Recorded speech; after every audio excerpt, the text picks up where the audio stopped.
Hello everyone, আজকে হচ্ছে সরস্বতী পুজো। সকাল সকাল ঘুম থেকে উঠে পড়েছি, মামাকে একটু ফ্রেশ করিয়ে দিয়ে যাচ্ছি ওপরে, কারণ ওপরে পুজো হচ্ছে। সব কিছু জোগাড়জান্তি মা আর দিদি মিলে করেছে। এবছর আমি একটু দিতে পারিনি, একটু প্রবলেমের জন্য। এখানে সব জোগাড়জান্তি হয়ে গেছে আর সুবীর কাকাও চলে এসেছে পুজোর জন্য।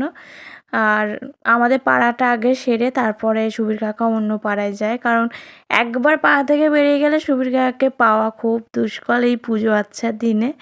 তো এই যে পুজো, এখানে অঞ্জলি হচ্ছে। পুজো প্রায় কমপ্লিট, এবার আরতি হবে, হয়ে পুজো কমপ্লিট হয়ে যাবে। এখানে মামামের বই খাতা নিয়ে এসেছিল, ভাই আর দিদির বইয়ের মধ্যে ও দিয়ে দিয়েছে। পুজো কমপ্লিট হওয়ার পর একটু প্রসাদ খেয়ে চা বসিয়ে দিয়েছি, কারণ তাড়াতাড়ি করতে হবে। পিসির বাড়িও পুজো হচ্ছে, সেখানে একটু যাব।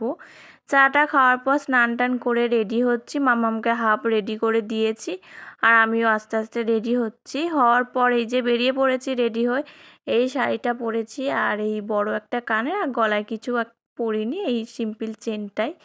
মামা আর দিদি আগে বেরিয়ে গেছে, কারণ দিদি পিসির কাছে শাড়িটা ঠিক করে পরবে বলে। এখানে চলেও এসেছি পিসির বাড়ি। এসে দেখি পিসির এখনও জোগাড়জান্তি করছে, আর দিদিকেও এই যে পিসি শাড়ি পরিয়ে দিয়েছে আর গুড্ডিও শাড়ি পরেছে। তো আমরা এখনও পিসিদের পুজো শুরু হয়নি বলে বললাম যে আমরা একটু ঘুরে আসি। তো ঘুরতে যাচ্ছি হচ্ছে স্কুলে। অনেক বছর পর, প্রায় 5 থেকে কি 6 বছর পর আমি স্কুলে ঢুকেছি। আর গিয়ে অনেক কিছু কথা মনে পড়েছে, যে এই ক্লাসরুমে বসতাম। সোনামাকে বলেছিলাম যে তোমাকে আমি স্কুলে ঘুরতে নিয়ে যাব, মায়ের স্কুল দেখবে। তো গিয়ে দেখে খুব মজা করেছে, আর আন্টিদের সাথেও দেখা হয়েছিল দুটো। তো শিল্পা আন্টি আর চৈতালি আন্টির সাথে দেখা হয়েছিল। তো এই যে আমাদের স্কুলের ঠাকুর, গিয়ে সোনামা প্রণাম করলো আর ওকে একটা ছবি তুলে দিয়েছিলাম। তারপর আমাদের স্কুল থেকে বেরিয়ে গেলাম ভাইয়ের স্কুলে, মানে রত্নেশ্বর স্কুলে। আর আমাদের স্কুলটা হচ্ছে জ্ঞানদা দেবী। তো সেখানে একটু ঠাকুর দেখার পর গিয়েছিলাম কলেজে। প্রায় তখন 2টো বেজে গিয়েছে। আমরা যাচ্ছি হচ্ছে রত্নেশ্বর স্কুলের ওখানে।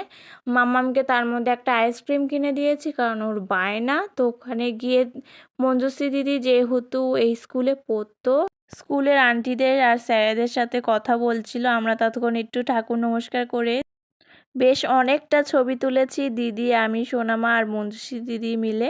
ছবি টবি তোলার পর মা ফোন করেছিল, কিরে আসবি না এখনও, কলেজে যেতে হবে, কলেজে খিচুড়ি খাওয়ানো ছিল। তো আমরা বেরিয়ে গেছি, কলেজের ওখানে যাচ্ছি, চলো। আর মামামকে দেখো শাড়ি পরে ড্যাং ড্যাং করে হেঁটে যাচ্ছে, কারোর হাত ধরবে না, কিছু না। তো ফার্স্টে আমরা 4 জনে কলেজের ঠাকুরগুলো দেখেছি, দুটো কলেজেরই। দেখার পর আগে খেতে বসে গিয়েছি, কারণ খুব খিদে পেয়ে গিয়েছিল। আমরা প্রথমে এই যে স্বামী বিবেকানন্দর ঠাকুর দেখছিলাম, তারপরে যাব রামকৃষ্ণ। পরপরই কলেজ, আমাদের পিসির বাড়ি একটা কলেজ, আমাদের বাড়ির সামনে একটা কলেজ। তো এই পাড়া ওই পাড়ার মধ্যেই। তো এই যে দিদি বলছিল এই যে আমাদের কলেজ, এটা আমাদের ঠাকুর বানিয়েছে দিদিরা, সেটাও তোমাদেরকে দেখাবো।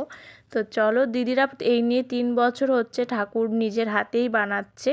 তো চলো দেখাই। কিন্তু তখন গিয়ে দেখি আমরা সবে পুজোয় বসেছে কলেজে। তো আমি তোমাদেরকে একটা ছবি অ্যাড করে দেবো, দিদিরা বানিয়েছিল এখানে ছবি, পরে একটা ওর কাছ থেকে চেয়ে।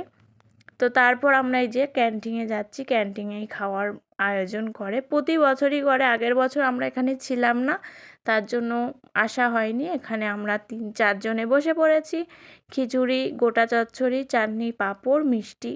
মিষ্টি মানে বোঁদে, এই জিনিসগুলোই খাওয়াই প্রতি বছরই। এবছর একটু আলু ভাজাও করেছে দেখলাম, খুবই ভালো হয়েছে। খাওয়া দাওয়া করার পর আমরা মাঠে চলে গেছিলাম, মাঠে গিয়ে কয়েকটা ছবি তুললাম। তোলার পর ওখানে একটা বসার জায়গা ছিল, সেখানে বসলাম। আর এই দেখো দুজন মিলে ঝগড়া করছে, করে শাড়ি তুলে হাঁটছে ঝগড়া করতে করতে। এখানে পিঙ্কি পিসি পাঁপড় দিয়েছিল ওকে, ও সেগুলো সবাইকে দিচ্ছে, আগে নাম বল তারপর।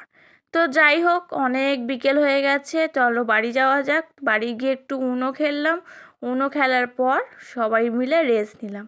তো চলো নেক্সট ব্লগে দেখা।